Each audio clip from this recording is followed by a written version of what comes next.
মিটামনের মানুষ, ওইটা আমি 1996 সনে টেলিভিশন মার্কা নিয়ে আওয়ামী লীগ ছেড়ে, আমি আওয়ামী লীগের কি ছিলাম সবাই জানে, যে যত কথাই বলুক, আমি আওয়ামী লীগের ওপেনিং ব্যাটসম্যান ছিলাম, যদিও আমাকে কোনো পদ পদবি শেখ হাসিনা দেয় নাই কোনো, আমি ওপেনিং ব্যাটসম্যান ছিলাম। হানিফের ইলেকশন এজেন্ট ছিলাম, আমি মাগুরার ইলেকশনে চিফ ইলেকশন এজেন্ট ছিলাম, আমি সমস্ত কলেজ স্কুল বিশ্ববিদ্যালয়গুলিতে বক্তৃতা করে করে প্যানেল পাস করাইছি, এগুলো সবাই জানে। সেই আওয়ামী লীগের আমি 86 সনে এমপি ছিলাম, সমস্ত অ্যাকাউন্ট ছাইরা এলাকাতে গেলাম আমার এলাকার মানুষের সুখ দুঃখের সাথী হওয়ার জন্য। সেই এলাকাটা হলো ইটনা মিটামন। বলতে গেলে সমস্ত বাটি এলাকার সাথে আমার সেই প্রাণের সম্বন্ধ আছে। সেই যে গেছিলাম, সেই 30 বছর যাবৎ সুখে দুঃখে সুদিনে দুর্দিনে মরণের জীবনে সমস্যার সমাধানে আমি তাদের সাথে আছি, এবং আমার লাশটাও মৃত্যুর পরে তাদের কাছেই যাবে। যে যত কথাই বলুক, আমাদেরকে হাওড় অঞ্চলের ইটনামিটা মনস্টগ্রামের মানুষের কাছ থেকে কেউ দূরে সরাইতে পারবে না। আমি মানুষের সাথেই থাকবো, এবং আমি তাদেরকে বলে আসছি, ইটনামিটা মনস্টগ্রামের মানুষ, আমি আপনার পাহারাদার, আমি আপনাদের গোলাম, আমি আপনাদের সাথে আছি, কারো কথা বিশ্বাস করবেন না, আপনাদের জন্য আমার জীবন আছে, জীবন দিব, মৃত্যুর পরেও আমার লাশটা এখানেই কবর দেব। এই মানুষ হাজারে হাজারে আসে, এটা কোনো না, একটা টাকা দেওয়া হয় নাই, মানুষ নিজের খরচে আসে, আমার পকেট থেকে একটা টাকাও খরচ হয় না, কাউকে টাকা দেওয়া হয় না। এই যে শত শত নৌকা আছে, হাজার হাজার মানুষ আছে, 3 মাইল লম্বা মিছিল হয়। এই যে আমি ওতে গেলে অষ্টগ্রামে গেছি, আমার দিনের নবী হযরত মুহাম্মদ সাল্লাল্লাহু আলাইহি সাল্লামের জন্মদিনে 12ই রবিউল আউয়াল 7 কিলোমিটার লম্বা মিছিল হয়েছে, 150 গেট হয়েছে, 500 গরু জবাই হয়েছে, 500 ইউনিয়নে, এমন গেছে এক ওয়ার্ডে 3টা গরু জবাই হয়েছে, 4টা গরু জবাই হয়েছে, এইরকম অবস্থা। তো এই অবস্থায় দাঁড়ায়া মানুষের মধ্যে আমার যে প্রীতি, আমার যে ভালোবাসা, এবং মানুষের প্রতি আমার যে দরদ এবং শ্রদ্ধা, বুদ্ধের জীবনে যাবে না মৃত্যু পর্যন্ত, কাজে ইটনা অষ্টগ্রাম মিটামনের মানুষকে আমি সালাম জানায় বলি, যারা যত কথাই বলুক, এই জামাত, রাজাকার, আলবদর এবং স্বাধীনতা বিরোধী শক্তি, এবং আমার বিরুদ্ধে এখন কিছু দাঁড়াইছে, কি করবো, আপনাকে 200 ভোট পাইব না, কিন্তু 2 কোটি টাকা খরচ করতেছে এই চোরারা, কালা চোরারা, এরা কেউ চাকরি করতো, কেউ ইডা করতো, লুটপাট করে টাকা করে খরচ করে ইউটিউব চালায় বাজে কথা বলে, কিন্তু তা তো মানুষ আমার পক্ষে আছে এবং থাকবে, এই হলো কথা। কাজে আমি মানুষকে, আমার মিটামনের মানুষকে আমি বুকে ধারণ করি, অন্তরে ধারণ, এবং এই কারণে হাজার হাজার মানুষ আসে।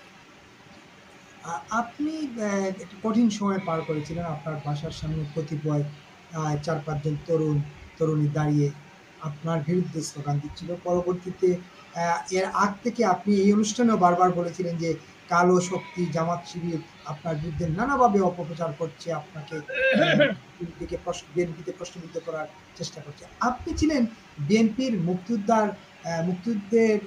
মুক্তিযোদ্ধার দল, স্বাধীনতার ঘোষকের দল দাবি করা বিএনপির সবচেয়ে বড় অস্ত্র মুক্তিযোদ্ধা হিসেবে আপনি মুক্তিযুদ্ধের বয়ান বিএনপি থেকে সবচেয়ে বেশি প্রচার করছিলেন। সেই জায়গায় এই দাবি ওঠার পরে আপনার বিরুদ্ধে বিএনপি অ্যাকশনে গেল, আপনি জবাবও দিয়েছেন, যে অবস্থান আপনার ছিল সেইভাবেই আপনি জবাব দিয়েছেন। তারপরও বিএনপি কেন আপনাকে মানে রাজনৈতিকভাবে 3 মাসের জন্য কর্মকাণ্ড বা পদ পদবি স্থগিত করলো, এটা কেন হলো আপনার কাছে কি মনে হয় একজন রাজনীতিবিদ হিসেবে? আমি আগে একটা উত্তর দেই। 24শে আগস্ট আমার বাসার সামনে 7 থেকে 10টা ছেলে মেয়ে আসছে, এর মধ্যে কয়েকটা ধরা পড়ছে, এদের প্রতি আমার বড় স্নেহ আছে, এদের জন্য আমার দুঃখ। এরা তো এটা করে না, এদেরকে দিয়ে কেউ না কেউ করাইছে, এবং করাইছে জামাত। এই যে মবগুলা হয়, মবের মূল নেতা হইল জামাত। আমি আবারও বলছি, মবের মূল নেতা হইল জামাত, এবং জামাত কিভাবে কি ধরনের ছেলে মেয়েদেরকে এইগুলা করায়, যারা এইসব স্লোগান দেয়, অথচ জামাত বলে তারা নাকি ইসলাম, তারা ইসলামের নামে রাজনীতি করে। এইসব ছেলে মেয়েকে গাছের তালে কাওয়া স্লোগান যারা, এরা নাকি আবার ইসলাম, এরা তো সব হলো জামাত শিবিরের ছেলে মেয়ে, এরা কেন এত নষ্ট হয়? এদের প্রতি তো আমার মায়া আছে, কিন্তু জামাত শিবির এবং স্বাধীনতা বিরোধী শক্তি যারা এইসব ছেলে পেলেদেরকে হাজার হাজার কালো টাকা দিয়া কাজে লাগাইয়া ফজলুর রহমানের মতো বাড়ির সামনে বাজে স্লোগান দেওয়ায়, মব করায়, সেই জামাত শিবিরের প্রতি আমার জীবনের সবচেয়ে কঠিনতম ঘৃণা রয়ে গেল। তবে এই ছেলেমেয়েরা মানুষ হতে আমি দোয়া করি, এমনকি আমি এটাও দোয়া করি এরা যদি তাদের ভুল বুঝতে পারে মানুষ হতে চায়। আমি একজন সিনিয়র অ্যাডভোকেট, আমার ওয়াইফ অ্যাডভোকেট, আমার ছেলে ব্যারিস্টার। ওই কোর্টে আমার শত শত আমার জুনিয়র আছে ওই জজ কোর্টে। আমি এদেরকে জেলখানা থেকে বের করব এবং তারা যাতে সুস্থ জীবনে ফিরে যেতে পারে আমি চেষ্টা করব। যদি তারা আমার সঙ্গে যোগাযোগ করে, আমি দোয়া করি এরা জামাত শিবির এই কালো শক্তির এই থেকে চক্রান্ত থেকে বেরিয়ে আসা ভালো মানুষ। আমি জামাত শিবিরকে বলবো মনে রাখেন কিন্তু আমার সঙ্গে কিন্তু আপনারা এই কাজগুলা করতেছেন। আপনারা শুধু হত্যা করতে চাইতেছেন তা না, আমার নামে অপবাদ দেওয়ার জন্য অনেকগুলা ইউটিউব খুলছেন। আগে গালি দিতেন, এখন মিথ্যা প্রচার করেন। এবং এটা আমার গ্রামে আমার ধারণা হলো আমার 24টা ইউনিয়নের প্রত্যেকটা ইউনিয়নের একটা একটা করে ইউটিউব খুলছে আমাকে শেষ করে দেওয়ার জন্য। এবং জামাত শিবির এমন করতেছে, শত শত কোটি টাকা খরচ করতেছে আমার এলাকায়। এই যে ঈদ গেল, মানে ঈদুল আজহা, প্রত্যেক গ্রামে গ্রামে জামাতের নামে গরু দিছে এবং প্রয়োজনে তারা শত শত কোটি টাকা খরচ করবে। আমি যাতে প্রথমত আমি যাতে দল থেকে নমিনেশন না পাই, 2 নম্বর আমি যাতে পার্লামেন্টে না যেতে পারি। কারণ আমি যদি পার্লামেন্টে যাই তাহলে এদের 14 গোষ্ঠী উদ্ধার হয়ে যাবো। এদের যে কালো মুখটা আছে এটা আমি সারা দুনিয়ার সামনে উন্মোচিত করে দেব। জামাত শিবির শেষ চেষ্টা করবে হয় আমাকে মাইরে ফেলতে এবং সর্বশেষ আমি যাতে পার্লামেন্টে যাইতে না পারি সেইটা আমার দলকে অনুরোধ করে হোক, যেবা হোক অথবা টাকা খরচ করে হোক সেটা চেষ্টা করবে। আমি আপনাকে খুব ক্লিয়ারলি বলি, ওই যে জামাতের ছেলে পেলেরা আছে এদের সঙ্গে আমার কোনো ধরনের শত্রুতা নাই, কিন্তু শত্রুতাটা শুরু হয়েছে তারা যখন বলছে 71 কিছু না, 47 হইল মুক্তিযুদ্ধ আর 24 হইল মুক্তিযুদ্ধ আর 71 হইল বন্ধুবন্ধু। এটি আমার সবচেয়ে বড় যুদ্ধ এদের সাথে। আমি এটা বাংলাদেশে প্রতিষ্ঠিত করব আল্লাহর রহমতে। আল্লাহর রহমতে সমস্ত মুক্তিযুদ্ধের পক্ষের মানুষকে নিয়ে, যে 71 হইল বাংলাদেশ, 71 না হইলে বাংলাদেশ হতো না। 71 হইল বাংলাদেশের মা, আমার মা, আমাদের মা। এবং এই 71 টিকবে এবং জামাত শিবিরেরা স্বাধীনতা বিরোধী শক্তিরা এসে হাত জোর করে দেশে বাঁচতে হবে আমাদের সাথে। এটা আমি খুব ক্লিয়ার বলে দিলাম, এটা হবেই। কিন্তু একটা জিনিস আপনাকে বলি, তারা আমাকে মাইরে ফেলতে পারে। এইটা যদি মেরে ফেলে, যেভাবেই আমি মারা যাই, এটা বলতে হবে যে আমাকে স্বাধীনতা বিরোধী শক্তি মেরে ফেলছে, এতেও আমার কোনো আপত্তি। তবে বেঁচে থাকলে এদেরকে আমি, এদের রাজনীতিকে আমি পরাজিত করবই, মুক্তিযোদ্ধাকে জয়ী আমরা করব। একেবারে জন এই প্রসঙ্গে বললেন যে বেঁচে থাকলে মুক্তিযুদ্ধকে জয়ী করবেন। মুক্তিযুদ্ধ কি আবারও এক হতে পারবেন এই সংকটকালে দেশে? মুক্তিযোদ্ধারা, আমি খুব ক্লিয়ার বলি, এইখানে বিএনপির একটা রোল আছে।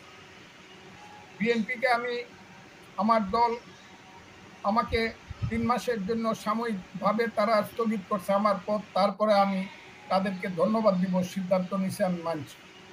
কিন্তু একটা কথা বিএনপিকে আমি বলবো যে বিএনপি না থাকলে এখন কিন্তু জামাত এই সংবিধানটা উড়ায় দিত।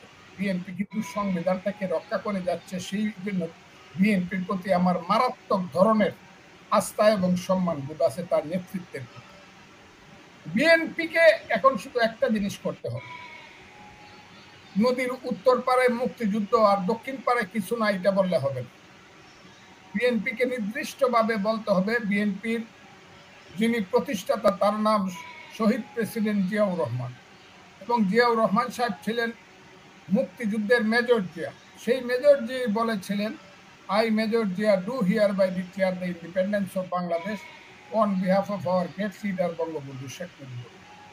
সেই জিয়াউর রহমান ছিল 1 নম্বর সেক্টর কমান্ডার, সেই জিয়াউর রহমান ছিল জেড ফোর্সের ব্রিগেড কমান্ডার এবং তিনি ছিলেন মুক্তিযুদ্ধের বীরত্ব। তিনি যে বিএনপি প্রতিষ্ঠা করেছিলেন। এই বিএনপিকে যদি জিয়াউর রহমানকে বাঁচাইতে হয় অথবা জিয়াউর রহমানের দলকে বাঁচাইতে হয়, তাহলে বিএনপিকে বলতেই হবে আজকের প্রেক্ষাপটে আমরা মুক্তিযুদ্ধের বাইরে কিছুতেই যাব না। জামাত শিবির যারা মুক্তিযুদ্ধের বিরোধিতা করো, স্বাধীনতা বিরোধী শক্তি, এই ব্যাপারে তোমাদেরকে আমরা 1 ইঞ্চি ছাড় দিব না। সেই কথাটা যেদিন কঠিনভাবে বিএনপির নেতৃত্ব বলতে পারবে, সেদিন দেশও বিএনপির হবে মুক্তিযুদ্ধ বাইচা যাবে, স্বাধীনতা বিরোধী শক্তি যে বাংলাদেশকে নিয়ে ষড়যন্ত্র করতেছে সেই ষড়যন্ত্র অনেকটা থেমে যাবে। কাজে আমি নির্ভর করতেছি অনেকটা বিএনপির উপরে মুক্তিযুদ্ধের ব্যাপারে। 2, আমি জানি না বিএনপি এই ব্যাপারে কতটুকু আগাবে, কিন্তু বিএনপি যদি নাও আগায়, বিএনপি যদি কমও আগায়, এই দেশে মুক্তিযুদ্ধ যতদিন কথাটা থাকবে, চন্দ্র সূর্য যতদিন থাকবে, মুক্তিযুদ্ধের প্রজন্ম থেকে যাবে এবং মুক্তিযুদ্ধরা এক হবে এবং মুক্তিযোদ্ধারা এক হয়ে একটা রাজনৈতিক শক্তি প্রতিষ্ঠিত করবে। সেটা অনেকে এটা বললেই মনে করে এটা কি শেখ হাসিনা আবার তার দল আবার আইতেছে নাকি। না, আওয়ামী লীগ, আমি বলছি আওয়ামী লীগের হাল একটে 10 বছর লাগবে। শেখ হাসিনা তার দল আসতে অনেক কঠিন, কিন্তু তার দলের সবই অপরাধী না। তার দলের অনেক নিরীহ মানুষ আছে, অনেক মুক্তিযুদ্ধ আছে, চোখের পানি নিয়ে কাঁদে, তারা কোনো অপরাধ করে নাই, দুর্নীতি করে নাই, অনেক আছে।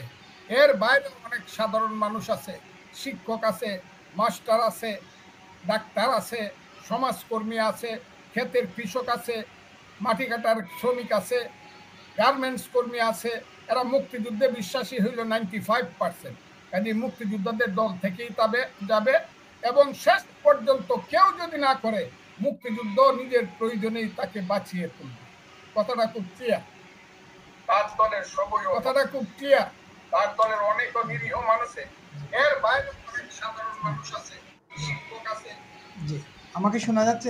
হঠাৎ করে ইন্টারনেট জটিলতার কারণে আমি একটু ডিসকানেক্ট। হ্যাঁ, শোনা যাচ্ছে।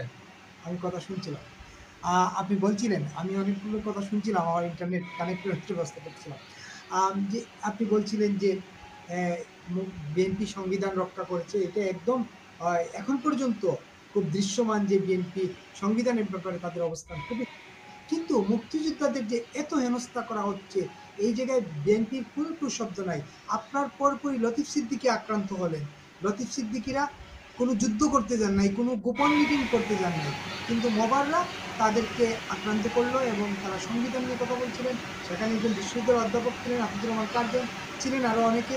শেষ পর্যন্ত আবু আলম শহীদ খান এবং ভূঁইয়া শফিকুল ইসলাম তো 3 দিন আগে, 1 সপ্তাহ আগে আবু আলম শহীদ খানকে এবং 3 দিন আগে ভূঁইয়া শফিকুল ইসলামকে গ্রেপ্তার করা হয়েছে।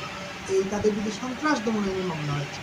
এই যে মুক্তিযোদ্ধাদের হেনস্থা করেছে, বিএনপির কেন এখানে চুপ, কেন বিএনপি কেন কোনো কথা বলছেন? আপনার কাছে কি একজন রাজনীতিবিদ হিসেবে এই ব্যাপারে বিএনপি আগে থেকে কথা বলতো, তাই তো জামাত চুপ হয়ে যেত অনেক আগে। লতিফ সিদ্দিকীরা মুক্তিযোদ্ধারা জেলে যাইতে হতো না। বিএনপি তো এই জায়গায় চুপ করে আছে, কেন আছে আমি এটা বলবো না, দুর্গুণ কোনোই বলবো না। আর আমি এখন আছি একটা 3 মাসের একটা অনাস্থার মধ্যে, কি আমি কোনো কথা মানে দলের কোনো পদে নাই, কাজে বিএনপির হয়ে আমি কোনো কথা বলবো না। তবে আমি ব্যক্তি হিসাবে লতিফ সিদ্দিকীর মতো একজন বয়স্ক প্রবীণ রাজনীতিবিদ, দেশের জন্য যিনি মুক্তিযুদ্ধ শুধু করেন নাই, অনেক কিছু করেছেন। মুক্তিযুদ্ধ না শুধু, দেশের জন্য লতিফ সিদ্দিকী যা করেছেন, বাংলাদেশের অনেক মহামানবই তা করতে পারে না। তিনি 12 বছর জেল কেটেছেন, এক নাগারে 7 বছর জেল কেটেছে, 79 থেকে 86 পর্যন্ত। তার নাম লতিফ সিদ্দিকী। আমি আজকে খুব কথাটা বলে, লতিফ সিদ্দিকী কিন্তু 14 সনের পরে আর আওয়ামী লীগ করতে পারে না, থেকে বহিষ্কার করা হয়েছিল। কাজেই মুক্তিযোদ্ধা হিসেবে সে একটা আলোচনা সবাই যাইতেই পারে। আমার একজন সাংবাদিক ভাই মঞ্জুরুল আলম পান্না, আহারি কত ব্রিলিয়েন্ট সাংবাদিক, সে হাসিনা বিরোধী সংগ্রামে কত কথা হাসিনা সরকারের বিরুদ্ধে বলছে। যারা আজকে বসে আছে ওই সব বেটারা, যারা এখন সব কিছু খাইতেছে, রসগোল্লা মিষ্টি খাইতেছে ওই ইউনূস সরকারের নামে, তারা একদিনের জন্য গাম জড়ায় নাই। অথচ মঞ্জুরুল আলম পান্নারা কত সরকার মানে হাসিনা বিরোধী কথা বলছে। আমার সেই ভাই, মুক্তিযোদ্ধা ভাই আমার আনিস, এবং পরবর্তী সময় দেখলাম আবু আলম শহীদ খানের মতো একজন ব্রিলিয়েন্ট অফিসার, যে মহসিন হলের ভিপি ছিল, ছাত্র নেতাও ছিল, একজন মুক্তিযোদ্ধা, তাকে জেলখানায় নিয়ে যাওয়া হলো। এগুলো কার কাছে বলবো? চোরেরা বাইরে থাকবে, ভালো মানুষেরা জেলখানায় থাকবে। আরেকজন আছে ভূঁইয়া শফিকুল ইসলাম, তাকেও জেলখানায় নিয়ে যাওয়া হয়েছে। আমি ইউনূস সাহেবকে জিজ্ঞাসা করি, এইসব ব্রিলিয়েন্ট টিচাররা, যারা চক্ষুষ্মান লোক, যারা বাংলাদেশের সবচেয়ে বড় দেশপ্রেমী, এদেরকে রাখবে জেলখানা, আর ওই যে ডাকাতরা যারা ডাকাতি করে তাদেরকে মাথার উপরে বসায় রাজনীতি করবেন, এর জন্যই কি আপনি নোবেল পাইছিলেন? এটারও কিন্তু একদিন প্রতিকার হবে, আমি বলে দেই খুব ক্লিয়ার। জেলে কে যাবে আমি জানি না, যে কোনো সময় যে কেউ জেলে চলে যেতে পারে, কারণ দেশে ভালো কাজ যারা করবে তারা এখন সবাই জেলে যাবে, আমি এটা জানি। এবং জানি বলেই বিএনপি কেন কথা বলেন এই ব্যাপারে, বিএনপিকে কথা বলতে হবে। আমি জানি একটা সময় আইসা যাবে বিএনপি, তাকেই বিএনপি দলকে বিএনপি নেতৃত্বকে এই দেশের মুক্তিযুদ্ধের পক্ষে দাঁড়াতে হবে। তা না হলে ওই যে আমি বারবার বলতাম, এখনো যদি বিএনপি বুঝে, বিএনপি আমাকে খুব খারাপ মানুষ মনে করতে পারে, এখনো যদি বিএনপি বুঝে, আমি 6 মাস যাবৎ বলতাছি বাংলাদেশের মূল প্রিন্সিপাল কন্ট্রাডিকশন, মূল যুদ্ধ যেটা, মূল সংঘর্ষ যেটা, মূল সংঘাত যেটা, এটা নির্বাচনী সংঘাত না। মূল সংঘাতটা হলে 71 থাকবে কি থাকবে না। রাজাকার আলবদর স্বাধীনতা বিরোধী শক্তি জামাতের নেতৃত্বে বলতেছে 71 ছিল না, 71 থাকলে 71 ভুল ছিল। আর বিএনপি যদি মনে করে 71 ভুল ছিল, সেটা তাহলে আমার দুর্ভাগ্য। আর যদি বিএনপি মনে করে না 71 সঠিক ছিল, বাংলাদেশ যে এখন নামটা হচ্ছে, যে বাংলাদেশের রাষ্ট্রপতি ছিলেন শহীদ জিয়াউর রহমান, যে বাংলাদেশের 3 বারের প্রধানমন্ত্রী ছিলেন দেশনেত্রী বেগম খালেদা জিয়া, যে বাংলাদেশ জাতীয়তাবাদী দলের ভারপ্রাপ্ত চেয়ারম্যান এখন তারেক রহমান, তারা যদি মনে করেন এটার নাম বাংলাদেশ, সেটা মুক্তিযুদ্ধ করে হয়েছে, তাহলে তাদের কিন্তু ভাবতে হবে যে বাংলাদেশের পক্ষে দাঁড়াইতে হবে। এইটা খুব ক্লিয়ার। অনেকে মনে করে 24, যে কারণে আমাকে সাংঘাতিকভাবে আমার উপরে অবিচার করা হয়েছে।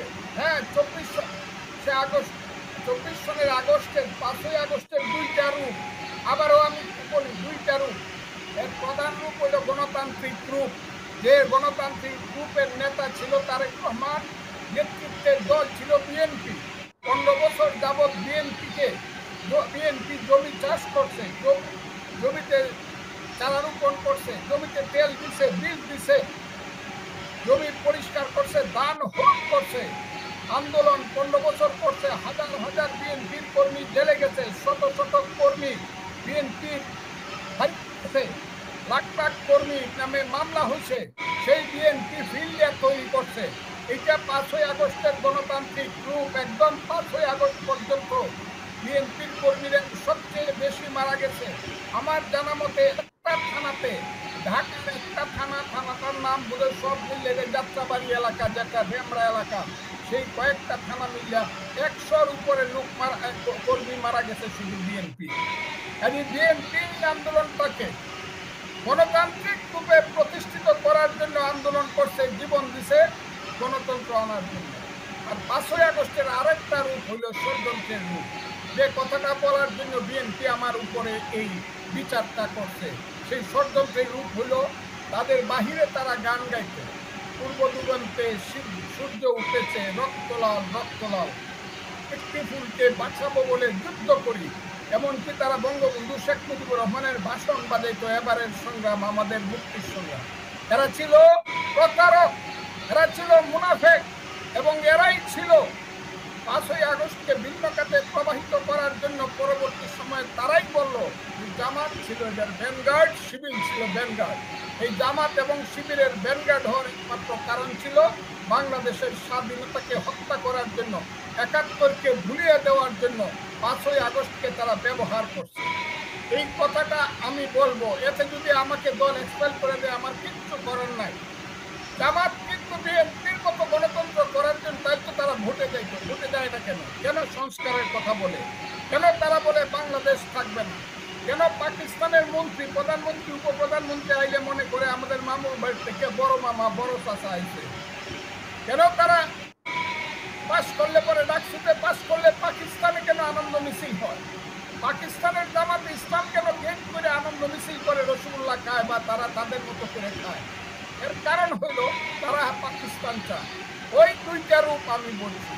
গণতান্ত্রিক রূপ 5ই আগস্ট, জুলাই আন্দোলনে হইল তারেক রহমান নেতা, বিএনপির নেতৃত্ব। আর ষড়যন্ত্রমূলক রূপ হইল ওই যে ছেলেরা, সমন্বয়করা, তারা অনেক সাহসী ছেলে, আমি নিশ্চয়ই বলবো, কিন্তু তাদের পিছনে ছিল জামাত। তারা জামাতের কথায় কাজ করছে এবং জামাতকে নেতৃত্বে নিয়ে এখন বাংলাদেশকে ধ্বংস করে নির্বাচন করব না, এই করব না কইয়া এখন এটাকে নতুন করে পাকিস্তান বানাইতে চায়, মুক্তিযুদ্ধকে ধ্বংস করতে চায়। আমি মনে করি এই ব্যাপারে বাংলাদেশের মানুষের সাবধান হওয়া প্রয়োজন আছে এবং মুক্তিযুদ্ধের পক্ষে দাঁড়ানো প্রয়োজন। এই এইটা মুক্তিযুদ্ধের আমার দল যদি বুঝে, আর না বুঝলে আমার কিছু করার নাই, আমার কপাল খারাপ। এই মুক্তিযুদ্ধের দাঁড়ানোর কথা বললেন আপনি, এই ডাকসুতে জায়গাটা করলো, আমি আবার বলি, ডাকসুতে পাস করলো ইসলামী ছাত্র শিবির। তারেক রহমানের নামে বিরুদ্ধে স্লোগান দিয়ে গেল, এই তারেক তুমি জানো নি এ হয়েছে বিপিনি, এগুলো স্লোগান দেয় কেন? তাহলে তাদের সমস্ত দিকটা হলো বিএনপির প্রতি। কথাটা খুব বুঝে না। ডাকসুতে পাস করে আর হাটহাজারি মাদ্রাসায় পাস করার মধ্যে ব্যস্তম থাকি। ডাকসু ওই যে ঢাকা ইউনিভার্সিটি একটা সিনিয়র মাদ্রাসা, হাটহাজারি একটা সিনিয়র মাদ্রাসা। সিনিয়র মাদ্রাসাতে তো এইসব শিবিরের ছেলেরাই পাস করবে। যতদিন ঢাকা বিশ্ববিদ্যালয় ছিল ততদিন ছাত্র ইউনিয়ন পাস করছে, ছাত্রলীগ পাস করছে, জাসদ ছাত্রলীগ পাস করছে, ততদিন ছাত্রদল পাস করছে। এখন এটা সিনিয়র মাদ্রাসা হয়েছে। কাজে আদর্শগতভাবে যুক্ত করে ঢাকা বিশ্ববিদ্যালয়কে আবার কি করে ঢাকা বিশ্ববিদ্যালয়ে ফিরানো যায়, সিনিয়র মাদ্রাসা থেকে এইসব রাজাকারের বাচ্চারা যে ভাইস চ্যান্সেলর হয়ে বসে রয়েছে, সমস্ত প্রশাসন দখল করে বসে রয়েছে, তাদেরকে কিভাবে নির্বাচনের মাধ্যমে কিক আউট করা যায়, সেই দিন হবে এটা ঢাকা বিশ্ববিদ্যালয়। এখন এটা সিনিয়র মাদ্রাসা, এটার ইলেকশন নিয়ে আমি কোনো চিন্তা করি। আপনি বলছিলেন আবার মুক্তিযোদ্ধারা, দেশবাসী মুক্তিযোদ্ধারা এক হবে, এই জায়গা কি দেখছেন আপনি? একে তো হবে, আমি দেখছি হবে হবে, মুক্তিযুদ্ধরা সব এক হবে, এটা চিন্তা করি না। আমার কাছে প্রতিদিন শত শত মুক্তিযোদ্ধা আছে, এতে যদি কেউ রাগ করে করি। শত শত মুক্তিযুদ্ধ আছে। আমি ভাত খাইতে পারি না, গোসল করতে পারি না, উকালুকি করি না, রুমে বসে 15 জন, বাইরে থাকে 100 মুক্তিযোদ্ধা, মুক্তিযুদ্ধের পক্ষে লোক প্রতিদিন আমার সাথে কথা বলে, আপনি আসেননি। আমি বলি না, আমি আসি না, আমি বলতে পারবো না, দেখি আমার দল কি করে। আমার দল মুক্তিযুদ্ধের পক্ষে থাকলে তো আমি আমার দলের পক্ষে আছি এবং দলের সাথে আমি থাকতে চাই। দল যাতে জিয়াউর রহমানের দল হয়, এটা আমি চাই, মুক্তিযুদ্ধের দল। তার মানে জিয়াউর রহমানের দল কি জিয়াউর রহমানের জায়গা থেকে সরে গেছে? মানুষ মনে করে, মানুষ মনে করে। আপনার রাজনৈতিক অভিজ্ঞতা কি? হ্যাঁ, আপনার আমার রাজনৈতিক রাজনৈতিক অভিজ্ঞতা অভিজ্ঞতা বলে আমি এটা চিন্তা করি, 1 বছর পর্যন্ত জিয়াউর রহমানের মুক্তিযুদ্ধের ফেসটাকে স্মরণ করে আমি মুক্তিযুদ্ধের পক্ষে কথা বলি এবং মানুষ মনে করে এখনো মুক্তিযুদ্ধটা বিএনপিতে আছে। শুরুতেই বলছিলাম আপনি মুক্তিযুদ্ধের ঝান্ডা বিএনপিকে তুলে ধরছেন এবং বিএনপির বড় অস্ত্র ছিলেন মুক্তিযুদ্ধে। তারপর বিএনপি আপনাকে 3 মাসের জন্য স্থগিত করে, পরবর্তীতে কি হবে আমরা জানি না, সময় বলে দিবে। কিন্তু হ্যাঁ, আমার পার্টির জেলার সম্মেলন আছে, ওই জেলায় আমি 8 বছর প্রেসিডেন্ট এবং আহ্বায়ক ছিলাম। এই দলটা আমি কিশোরগঞ্জের জেলায় গড়ে তুলছি। পরে আমার ফাউন্ডেশনের উপরে এখন যে নেতারা আছে তারা গড়ে তুলছে। আমি তাদেরকে ছোট করি না, তারা আমার ছোট ভাইয়ের মতো, কিন্তু তারাও তাদের প্রচেষ্টা দিয়ে গড়ে তুলতে। কিন্তু